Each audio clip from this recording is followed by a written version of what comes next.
Abra sua Bíblia em Amós capítulo 5, versículo 18. Amós capítulo 5, versículo 18.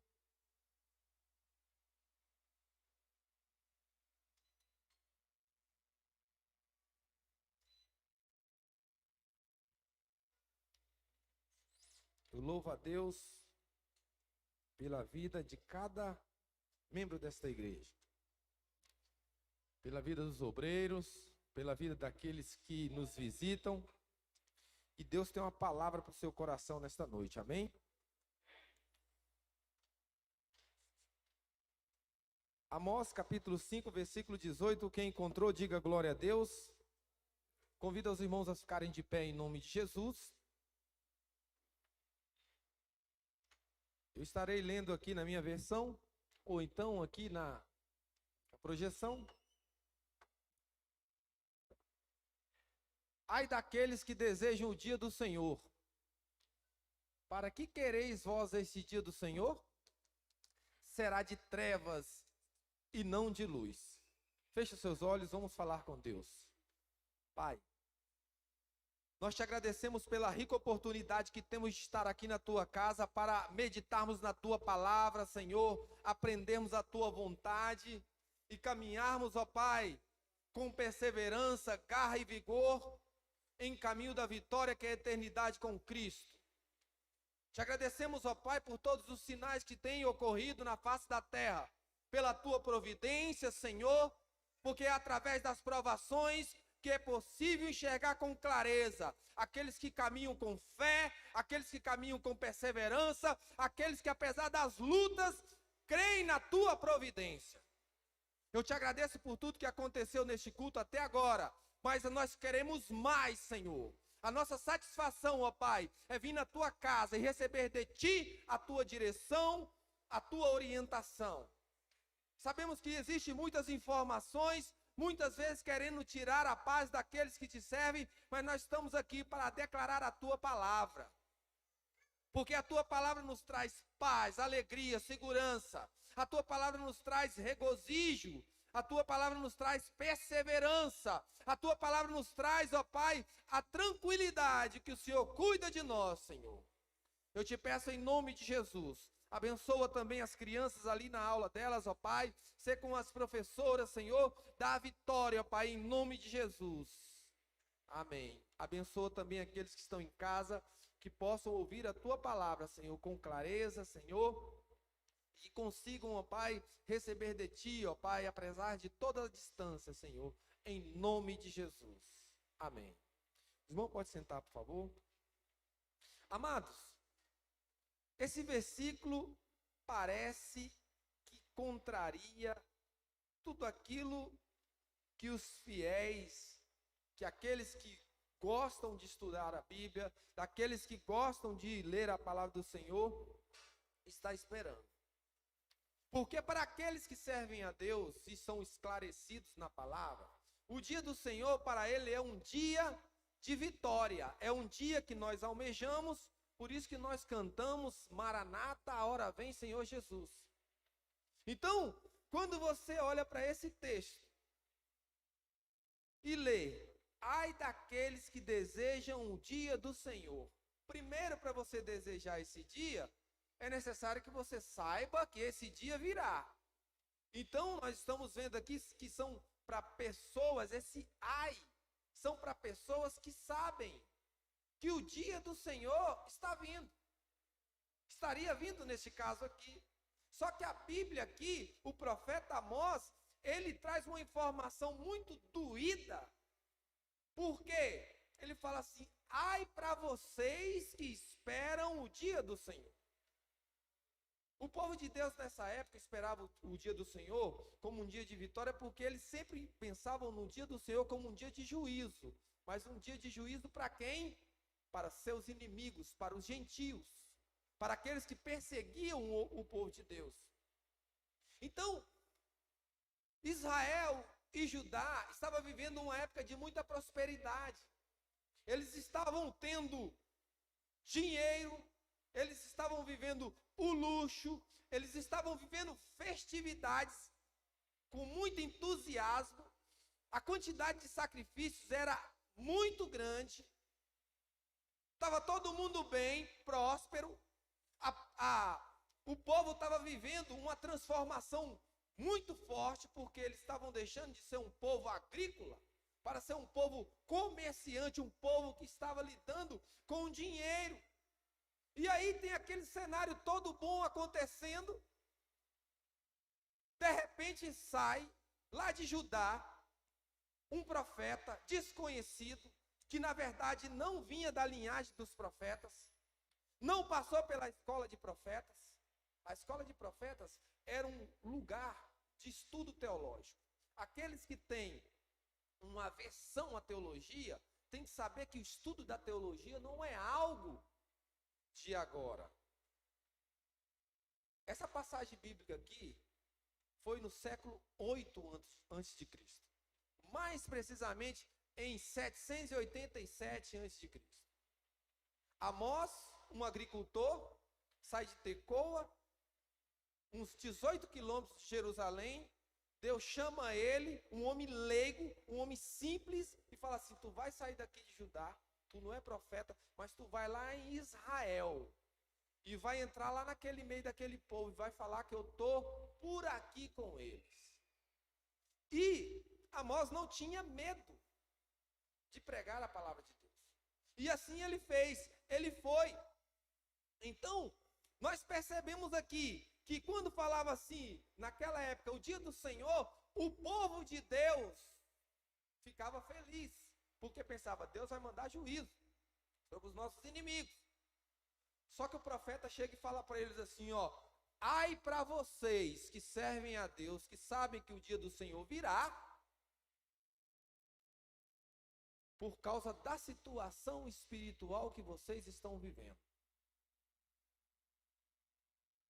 O tema da mensagem desta noite é: o juízo virá.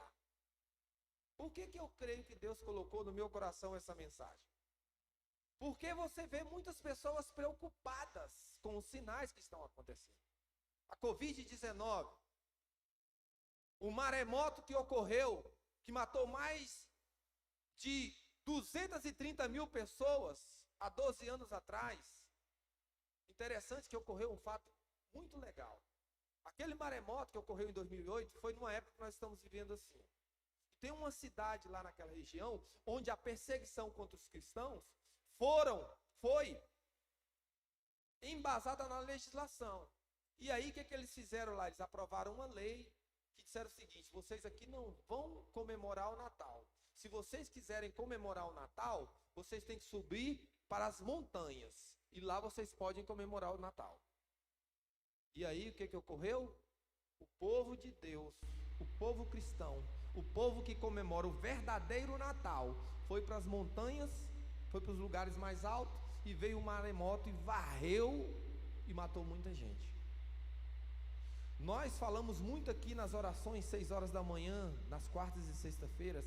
Nós oramos pelo nosso país, oramos pelo parlamento, nós oramos pela nação, justamente porque a perseguição contra a igreja, contra os cristãos, elas se dão através de leis que apoiam a perseguição.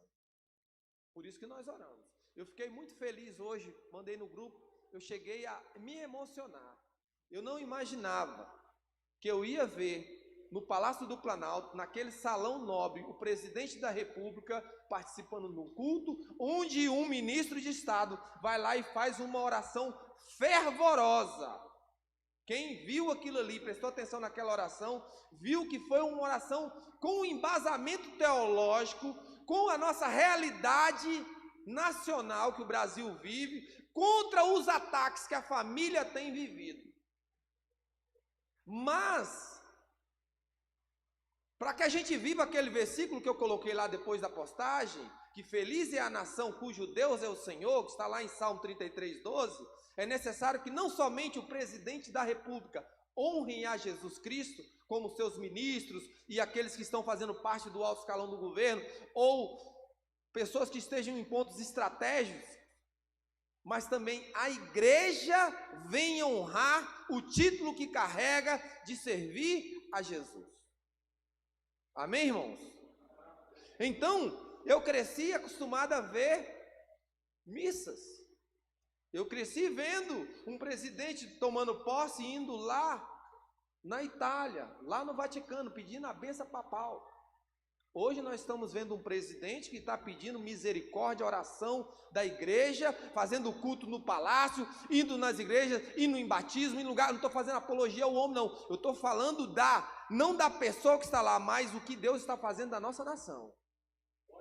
A situação do Rio de Janeiro, a situação do Brasil, aos olhos humanos não tem jeito, mas para Deus tem jeito. Pastor, o que isso tem a ver com a igreja, irmãos? Nós não podemos viver estudando ou frequentando uma igreja para viver apenas estudar geografia e história. Não, nós temos que olhar o que aconteceu na história do povo de Deus e trazer uma aplicação para a nossa vida. E o que a gente vê nesse cenário de Amós é que o povo vivia uma ausência de guerra, então o dinheiro era canalizado para ostentação, para o luxo. O dinheiro ele era canalizado para as festas religiosas e todo mundo estava bem, e parecia que estava um fervor muito grande, e parecia que estava todo mundo bem com Deus, mas de fato não era isso que ocorria, não era isso que acontecia. Deus estava olhando lá de cima e vendo que todas aquelas coisas que ocorriam nas festividades religiosas, eles faziam mais sacrifícios do que era necessário, do que a lei orientava. Mas o intuito deles era fazer o quê? A ostentação religiosa, para se mostrarem mais espirituais do que outras pessoas. Contanto que a conduta social, a vida diária deles não era compatível com o que eles falavam que fazia no templo. Ou melhor, na adoração. Primeira coisa que nós temos que saber: tem muita gente que acha que prosperidade é sinônimo de bênção de Deus. Nem sempre. Nesse caso aqui, o povo estava próspero, não tinha guerra, tinha dinheiro, tinha muita festa, e o povo estava diferente do que Deus queria. E tem gente também que acha que dificuldade é sinônimo de pecado. Muitas vezes também não é. É muitas vezes Deus trabalhando para que o filho de Deus, a filha de Deus, saiba administrar com eficiência, com eficácia, o que Deus vai dar lá na frente. Então, o que estava acontecendo aqui? O povo esperava o dia do Senhor, achando que Deus ia trazer um juízo sobre os seus vizinhos, sobre os seus perseguidores, e o livro de Amós começa até Amós falando nisso, falando do que Deus ia fazer contra os gentios que estavam oprimindo, ou estavam trazendo um desconforto para o povo de Deus. Só que o remédio desse livro, ou melhor, a essência desse livro não está voltada para o povo lá de fora que não temia Deus, não. A essência do livro está voltada para aqueles que frequentam os lugares de adoração, mas têm uma vida lá fora diferente do que proclamam ou evidenciam o que tem dentro da igreja. Pastor, o que essa palavra tem a ver conosco? Sabe por que eu acredito que Deus colocou no nosso coração essa palavra? Amados, eu vejo pessoas que servem a Jesus olhando os sinais e ficando temerosos. Os sinais não é motivo de temor para quem é fiel,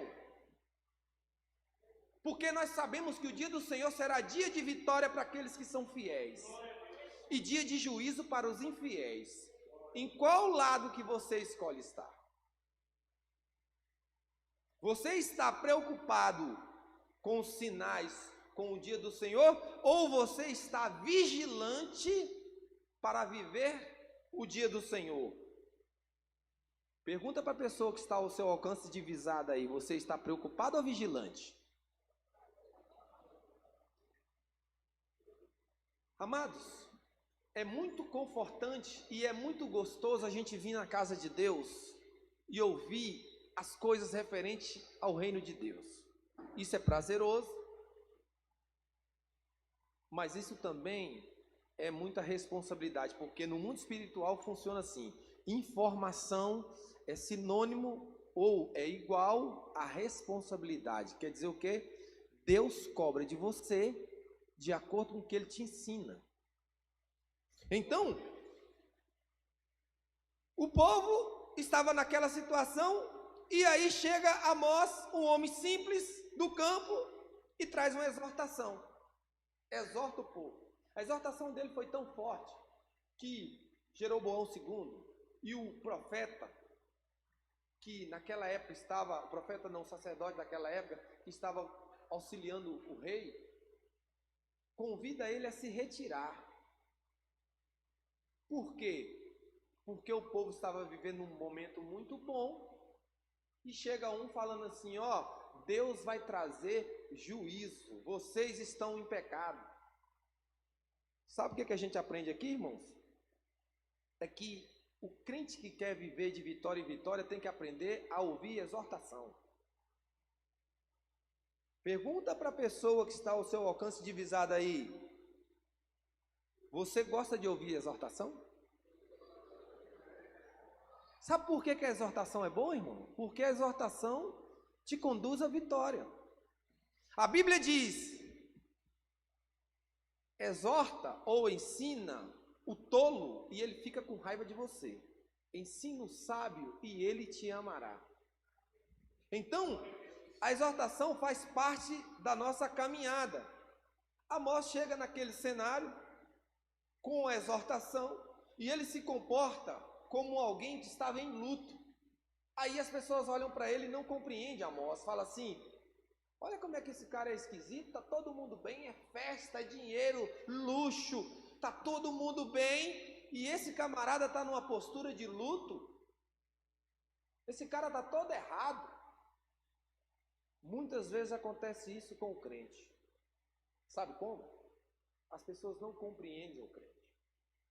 O crente percebe uma conduta que desagrada a Deus no seu seio familiar, ou no seu círculo social, ou num ambiente que ele frequenta muito. Então ele percebe aquela conduta, ele chega e exorta, as pessoas não querem ouvir, aí ele vai para a oração, ele chora, ele tenta pregar e não é ouvido, e aí ele fica naquele período, buscando em Deus, almejando a conversão das pessoas, e isso não acontece. Aí depois, quando vem o pior, porque, irmãos, não adianta, o resultado de uma vida de pecado é uma catástrofe lá na frente. Aí quando acontece um velório, ou acontece uma tragédia, o crente chega lá tranquilão, tá todo mundo desesperado, e o crente chega tranquilo, e ninguém entende, fala assim: ela é muito insensível, ele é muito insensível, fulano acabou de morrer, a tragédia acabou de acontecer, e ele nem ela está chorando. Sabe por que ela não está chorando, nem ele está chorando? Porque já chorou muito antes de acontecer, porque já via a tragédia acontecendo por uma conduta negligenciando o que Deus recomenda. Então quando chega no velório, já chorou o que tinha que chorar. Quando chega na tragédia, ela já sabia que a tragédia ia acontecer lá atrás, porque vinha falando lá de trás e vinha chorando em oração. E aí o crente não é compreendido. Então, nós temos que entender que nós não andamos segundo o bando.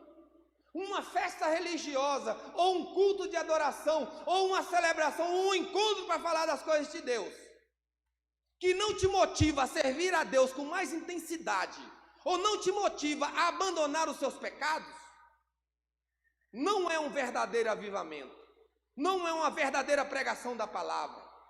Muitas vezes pode ser até um encontro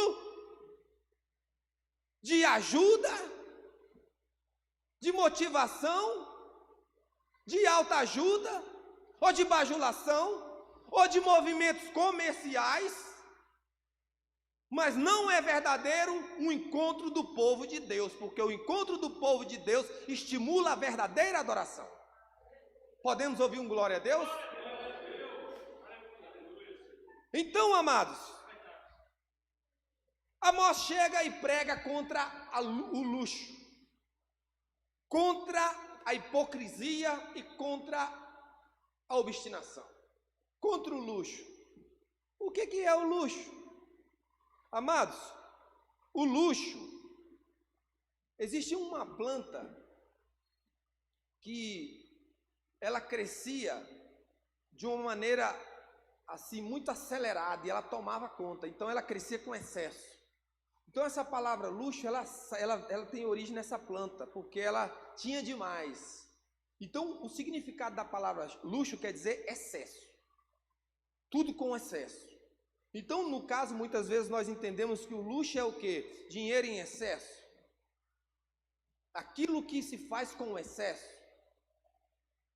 Mas é errado, pastor Maurício, ter dinheiro? Não. É errado ter muita coisa? Não. É errado quando você deixa essas coisas te distanciarem do Senhor, como aconteceu nessa época. É errado quando essas coisas faz com que você tire Jesus da sua agenda. Nós vimos aí na postagem que pessoas que nem imaginavam estar no poder, hoje, na semana do Natal, praticamente, foi no dia 16, fazendo um culto de ação de graças. E tem muito crente aí que na vida dele não consegue ver vitória, só vê luta.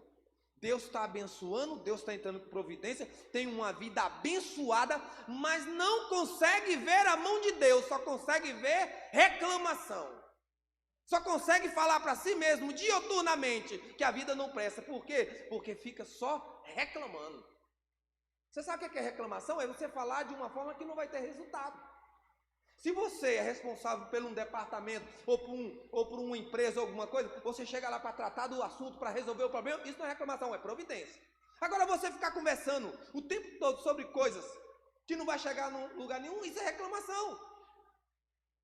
Então, nós não andamos conforme o bandão. O que é o bandão? O povão. Existia uma falsa segurança, porque a verdadeira segurança é aquela que nós temos em Cristo Jesus, através de uma vida de fidelidade. Eu quero dizer para vocês que eleição, ou melhor, muito nessa época falava de eleição, era o povo eleito. Você lendo o livro, você vê, eu escolhi vocês dentre vários povos, e vocês fazem isso. Então, ser eleito, receber uma promessa, não é garantia de proteção de Deus. Sabe o que é a garantia de proteção de Deus para a sua vida? A sua obediência ao Senhor. Pastor, mas a gente não é salvo pelas obras. Jesus morreu na cruz e pagou o preço, concordo. Só que a sua obediência comprova de quem você faz parte, de qual é a sua nação, se é celestial ou terrena. Você não obedece a Deus ou é fiel a Deus para ser salvo, não. Você é fiel e obedece porque já é salvo. Amém, irmãos? Então, o povo tinha uma falsa segurança, o povo achava que estava muito bem, as festas eram com muito entusiasmo, porém, o que acontecia? Existia uma falsa religião. Por quê? Porque eles não serviam a Deus verdadeiramente no seu dia a dia. Quantas pessoas vão para a igreja? Parece que é moda hoje ser evangélico. Quantas pessoas lotam alguns ministérios, igrejas e tudo, mas na semana os seus negócios, o seu trato, a sua palavra, os seus compromissos, ou melhor, a ganância pelo dinheiro, fala mais alto em seu coração. Existem pessoas que você quer até abençoar ela, e você vai lá e recomenda ela para alguém, ou indica, aí você vê o jeito que ela trata com o servo de Deus, aproveitando às vezes a situação da pessoa ser leiga no assunto, ou não ter muita informação, e entra fora do normal, querendo tirar proveito do filho de Deus, da filha de Deus. Isso me incomoda, irmão. Sabe por que isso me incomoda? Porque era isso que Deus repudiava no livro de Amós. Israel, os ricos, exploravam os pobres. Os mais esclarecidos oprimiam os menos esclarecidos. E Deus não nos chamou para isso. Então, nós percebemos aqui no livro de Amós que o judiciário era corrupto. As mulheres foram chamadas de vaca de Bazã. As mulheres daquele ciclo social mais abastado do povo dessa época de Israel, Amós chega e falou assim: vocês são vacas de Bazã. Não é porque elas eram fortinhas, não. Não era nada disso. Mas era porque na região, lá nas proximidades, naquela época tinha umas vacas conhecidas como vacas de Bazã, que eram umas vacas muito admiráveis, que tinham um cuidado muito excelente para com esses animais e valiam muito dinheiro. Então, o povo que Deus, os assírios que Deus estava mandando, que ia mandar futuramente para castigar o seu povo, era um povo tão cruel, que quando eles iam levar os seus escravos, eles colocavam argolas, muitas vezes no nariz, para poder levar todo mundo igual um animal, igual se conduz animal, através de argola no nariz, e você passa uma corda no meio. E aí, o que aconteceu foi o quê? Deus já tinha falado de várias formas. Deus tinha mandado, irmãos, Deus tinha mandado a fome, a seca, a enfermidade, a derrota da guerra lá atrás, a catástrofe, aconteceu o terremoto, e o povo não queria se converter. O povo não queria se converter. Sabe o que a gente aprende com isso? Que quanto mais duro um coração a se converter, maior é a cobrança de Deus naquele coração, naquela vida. É interessante, irmãos, que o ser humano é muito, desculpa a palavra, muito sem sabedoria. Por quê? O povo que adentrou a terra prometida, na terceira geração já se envolveu com a idolatria, a desobediência, apesar de todas as experiências que teve com Deus. O povo já se envolveu com isso. Então, esse dia aqui que ocorreu, que Amós chegou lá e falou assim: ó, para vocês, eu estou aqui numa situação de quem está de luto, sabe por quê? Para vocês já era, para vocês não dá mais. Deus já mandou vários sinais e vocês não quiseram se converter. Agora é o juízo final. Quando você lê aquele versículo que fala assim: prepara-te para encontrar com o seu Deus, no caso deles não funcionava mais, porque Deus já tinha chegado, tinha ficado por aqui, já tinha enviado vários sinais, e eles não quiseram. Então Deus falou assim: agora já era, vai vir os assírios, vai vir o meu juízo através dos assírios, eu vou cobrar de vocês de tal forma que vocês vão viver. Deuteronômio 28. Irmãos, quando você vai lá em Deuteronômio 28, você vê várias promessas para os fiéis, e vê vários castigos para os infiéis, e para os infiéis tem mais castigo do que promessa para os fiéis lá. Então, eles iriam amargar a conduta de infidelidade a Deus. Deus estava por aqui com eles, porque eles viviam uma hipocrisia religiosa. Estava apodrecido a questão da sociedade, da questão religiosa. Os religiosos que estavam infiltrados no alto clero, vamos colocar assim, nos lugares mais admiráveis da sociedade, eram os que mais faziam o que era errado. Tem gente que Deus tira do lamaçal e coloca num lugar de honra, e ele desvaloriza, nunca está satisfeito, despreza, e aquilo que você despreza, você perde. Grave essa frase: aquilo que você não valoriza, aquilo que você despreza, você está sujeito a perder. Então, sabe o que aconteceu? Chegou o dia do juízo através dos assírios, o povo foi o quê? Foi extirpado. Como assim, pastor? Muitos morreram, outros foram levados para o exílio, e os que ficaram se miscigenaram com os gentios, e deram origem aos samaritanos. Por isso que você só vê hoje falar Judá, leão da tribo de Judá. As 10 tribos que comporam o reino do norte caíram em sumiço, vamos colocar assim. O juízo chegou. Sabe qual é a grande diferença daquela época para a atual? Porque hoje ainda dá tempo, a porta da graça ainda está aberta. O que é a porta da graça? Você é salvo pelo sangue de Jesus. Os sinais estão aí, a qualquer momento Jesus arrebata a sua igreja. Para quem é fiel, é o dia da vitória. Para o infiel será dia de sofrimento. Tem gente que fala assim, que nada, vai ter salvos depois do arrebatamento. Quando eu chegar lá, eu vou perseverar e vou ser salvo. Eu vou dizer uma coisa para você, que está pensando que engana Deus.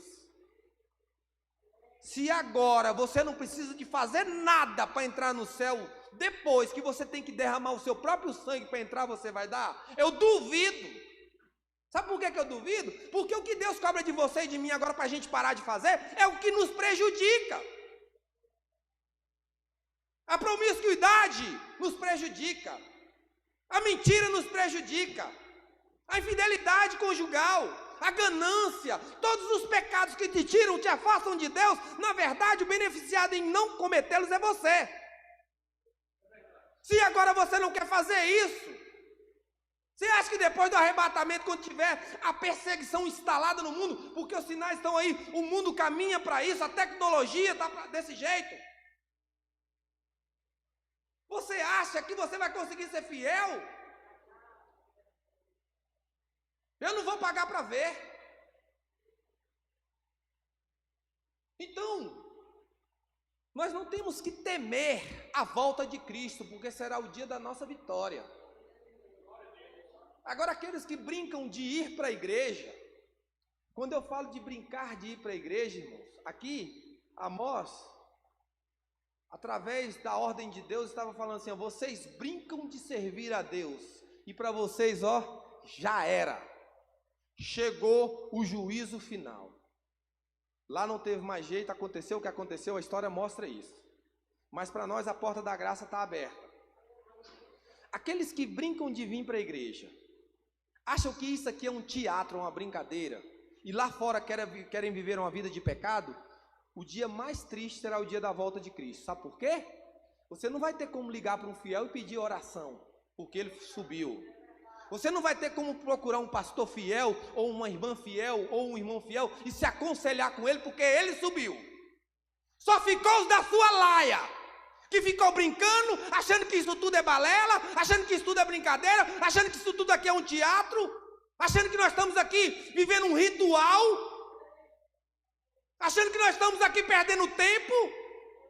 Esse negócio é real, irmãos.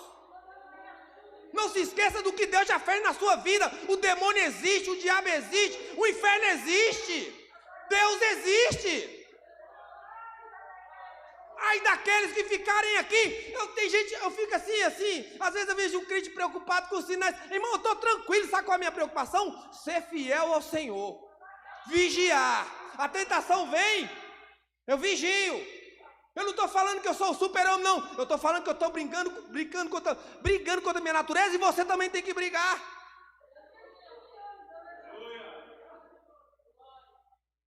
Tem gente que brinca de ir para a igreja. Interessante que as crianças não brincam, né? Como assim? Às vezes ele quer brincar no pátio, igual Moisés. Quer trazer uma bola. Hoje eu peguei ele no fraca, querendo levar uma bola ali, ficou igual uma mulher gestante, botou a bola aqui, ia saindo de fininho. Opa, volta aqui. Querendo levar uma bola lá para trás. Não é essa brincadeira. Porque quando a gente está no dia a dia, quando ele vê algo diferente do que ensinaram para ele lá na salinha, ele fala, pai, isso aí não é errado? Isso não é pecado? Um dia a gente viajou, chegou lá, tinha uma criança de 8 anos ou 6 anos falando que ele era do sexo oposto. Pai, como é que pode um menino daquele tamanho, pai, menor do que eu, dizendo que não era homem, que era mulher?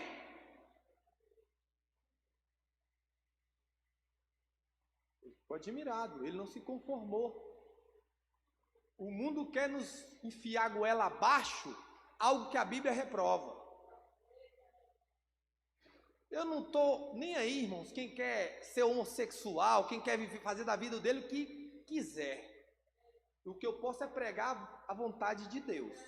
Agora, o que eu não quero é tirar a minha liberdade de expressão, porque da mesma forma que a pessoa tem direito de defender o que ele acredita, eu quero defender o que eu acredito. E o que estão querendo fazer com a nossa nação, o nosso país, é tirar de nós o direito de pregar o que a Bíblia diz. Nós temos a oportunidade de pregar todo tipo de pecado nessa nação. E nós não discriminamos ninguém, porque nós falamos para o assassino, matar alguém é pecado. Nós falamos para o adúltero, o adultério é pecado. Nós falamos para o mentiroso, mentir é pecado. Nós amamos o pecador, mas nós não compactuamos com o pecado. Então, amados, tem gente que quer brincar. Esses dias um colega meu, pastor, veio falar para mim, falou: pastor, eu fui dirigir uma igreja numa região onde é uma bagunça, tem várias igrejas lá, mas é um monte de igreja que escandaliza o povo de Deus, porque é promiscuidade numa igreja, em outra. Aqueles que não servem a Deus ficam escandalizados com os absurdos que acontecem nas igrejas. É um obstáculo, é uma dificuldade não criada pelo ímpio, mas para aqueles que declaram que servem a Deus. Irmão, você acha que Deus não vai cobrar isso, irmãos? É lógico. Por isso que honroso para o homem, para a mulher, é confessar o seu pecado, se arrepender, se sujeitar à orientação espiritual da liderança que tiver. Se for necessário, fica de prova o tempo que for, mas caminha de vitória em vitória para o céu. O povo nessa época de Amós achava que ninguém estava vendo o que eles faziam. Ficava plantando de banca, que fazia mais sacrifício do que a lei mandava. Ofertava muito, as festas eram pomposas, mas de fato não serviam um Deus verdadeiro. E Deus falou várias vezes. E Deus chama um leigo, que fala assim, quando ele fala assim: eu não sou profeta, ele diz o seguinte: eu não sou da linhagem dos profetas, eu não tenho, a minha família não é de profeta. E quando ele fala assim, nem filho de profeta, ele está falando assim: eu não passei lá pela escola de profetas, que é o estudo teológico que eu falei que já existia a escola. Ele falou assim: eu não tenho compromisso com ninguém, eu sou um homem simples, mas eu quero dizer que eu estou em luto, porque Deus já deu todas as chances que deveria dar, e agora ele diz que não adianta mais. Ai daqueles que esperam esse dia, porque esse dia será um dia de pranto. E o povo sempre se lembrava assim: não, eu quero o dia do Senhor, porque é dia de juízo sobre os meus inimigos. Tem gente, irmão, que fica querendo, tem o maior prazer em ver alguém pagando seus pecados, sofrendo por causa de uma conduta errada, mas ele mesmo não se conserta. Pode esconder de um, de outro, de vários, mas de Deus nada se esconde. Esses dias eu estava falando com Deus e falei assim: Senhor, por que às vezes a gente entra em sofrimento e parece que o Senhor está tardio em entrar com providência? Porque a pessoa às vezes está provocando sofrimento ou tentando provocar sofrimento contra a nossa vida. É uma perseguição. E parece que o Senhor não está vendo. O Espírito Santo falou alto no meu ouvido: ó, o meu amor não é só para contigo. Eu dou o tempo que você suporta, mas o meu amor é para com aquele que está numa vida errada. Eu estou dando tempo a ele se converter, eu estou sendo longânimo com ele, eu amo ele e o que eu quero é que ele se converta. A vontade de Deus é que todo ser humano se converta, abandone os seus pecados e sirva a Deus. E o tempo na vida de cada um é Deus é que sabe.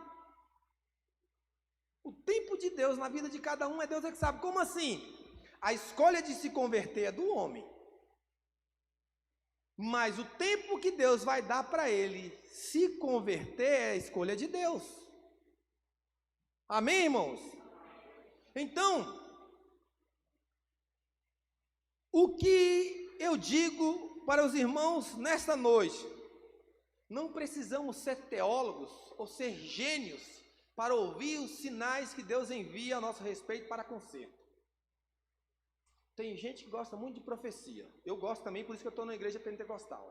Mas ele vive no pecado, vive fazendo o que é errado, aí ele vai num lugar onde tem profecia, aí o profeta nunca traz uma exortação para ele.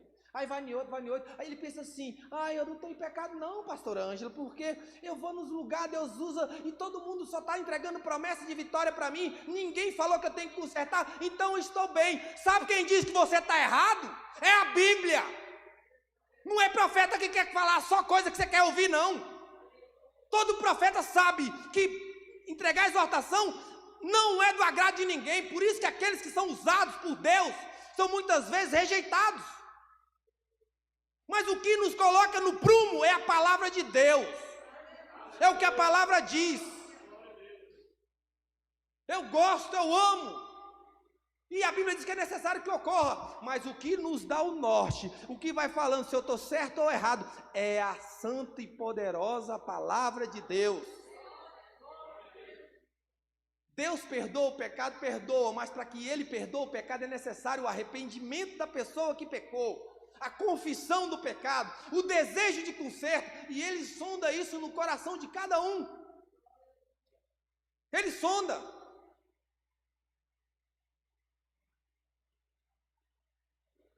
Pastor, não me preocupe com sinais, não se preocupe com sinais, é necessário.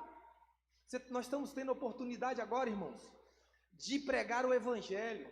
Pastor, mas a vacina? Irmão, sabe o que eu creio? A negação do nome de Jesus não será algo subjetivo, ou algo que você nem sabe que está fazendo, não. A negação do nome de Jesus será algo que você tem consciência que está negando, e a pessoa que estará oprimindo a pessoa lá nessa época que ocorrer, após o arrebatamento da igreja, que eu creio assim, a pessoa que está forçando sabe que você está negando a Jesus, e quem está negando a Jesus sabe que está negando a Jesus. Não é nada assim, você fez sem sabia, você não sabia que estava fazendo, não é nada desse jeito. Nós temos que ser maduros.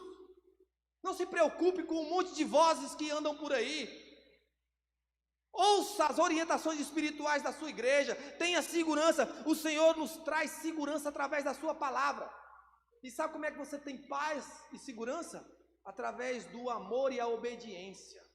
Você ama a Deus, é obediente. Meu irmão, não estou nem preocupado com o que vai acontecer aqui. Sabe por que eu não gosto muito? Eu não tirei ainda para fazer um estudo profundo sobre escatologia. Uma hora, talvez quando eu aposentar, mais na frente, eu vou estudar muito sobre escatologia. Mas sabe por que agora eu não me preocupo? Porque eu coloquei na minha cabeça uma coisa: quem estiver bem com Jesus, está bem. Quem tiver fiel estará bem. É Deus que guarda. Quem está mal, vive no pecado, estará enrolado. Agora, se a pessoa que vive toda errada quer se preocupar, ou estudar, ou querer se concentrar no tim-tim-tim de que vai viver no sofrimento aqui, é a escolha dela. E eu não estou falando aqui que é errado estudar escatologia, mas eu estou preocupado é como ir para o céu, não é depois do que vai acontecer, depois que Jesus me arrebatar, não, irmãos. Essa é a minha preocupação. O tempo é curto para estudar aquilo que é necessário. Fiquei o dia todo hoje para a glória de Deus, e o tempo me faltou. Sabe por quê? Eu não vou ficar aqui, chegando aqui, falando coisas da minha cabeça, não, tem que falar o que a Bíblia diz. E se você vai estudar um comentário bíblico, alguma informação teológica fora da Bíblia, você tem que reafirmar aquela verdade em vários lugares.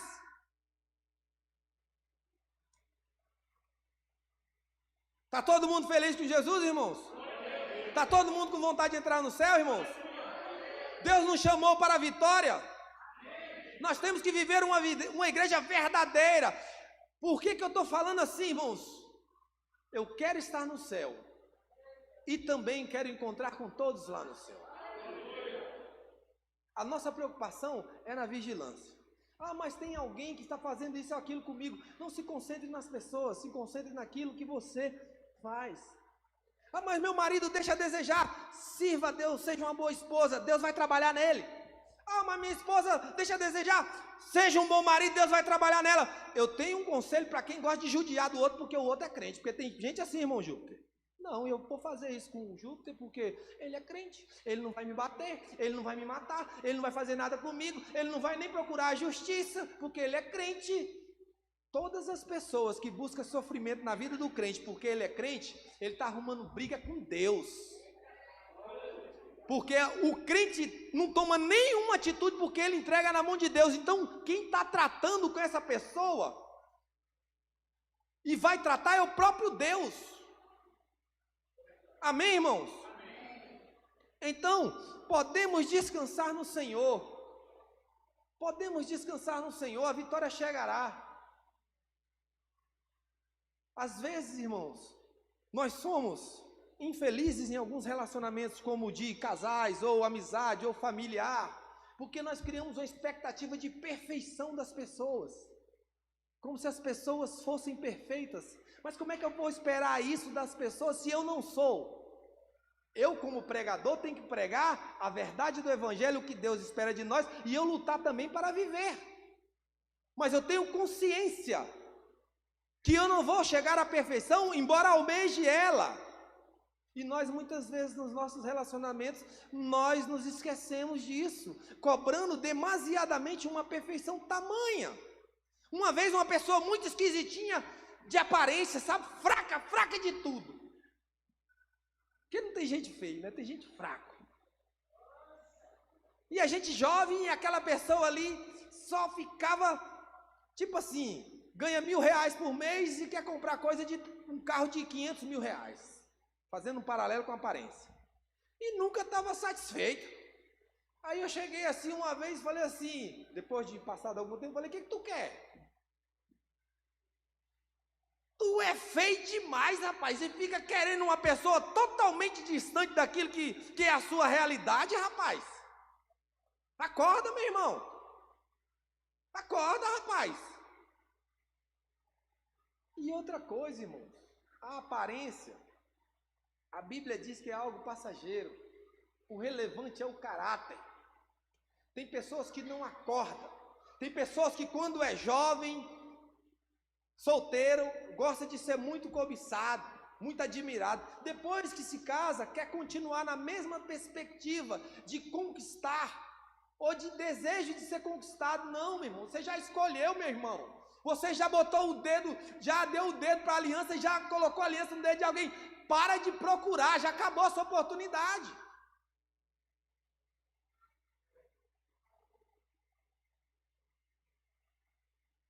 O casamento é algo tão nobre, tão sério, que Deus faz uma ilustração do encontro de Cristo com a igreja, do noivo com a noiva, e o casamento do homem e da mulher.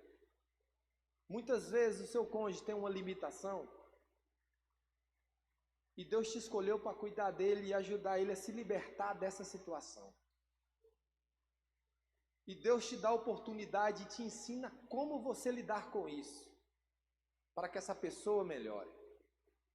Da mesma sorte que algumas coisas também que ele tolera ou suporta ou ela, Deus também fala com a outra pessoa para que trabalhe nessa meta. Então, todos nós estamos aqui nesta noite pela misericórdia de Deus. O véu foi rasgado, foi descortinado aos nossos olhos o plano da salvação. O que Deus quer de mim e de você é uma vida espiritual, onde o que você ouve na igreja você coloca em prática lá fora. Deus estava muito preocupado aqui e mandou o juízo final, porque o povo que se declarava servos de Deus dava um mau exemplo, e a cobrança chegou. A porta da graça está aberta. Então, é necessário que levemos a nossa vida espiritual a sério, porque se o arrebatamento da igreja for esta madrugada, nós estaremos num lugar melhor ainda nesta madrugada. Amém? Vamos ficar de pé em nome de Jesus? Vamos fazer uma oração? Dê um glória a Deus, amém? Não fique com vergonha de dar glória a Deus na casa do Senhor. Amém? Vamos orar. Pai, nós te agradecemos pela oportunidade que temos de estar na tua casa para te adorar. Te agradecemos pela tua misericórdia em nossa vida que nos trouxe a clareza do plano da salvação.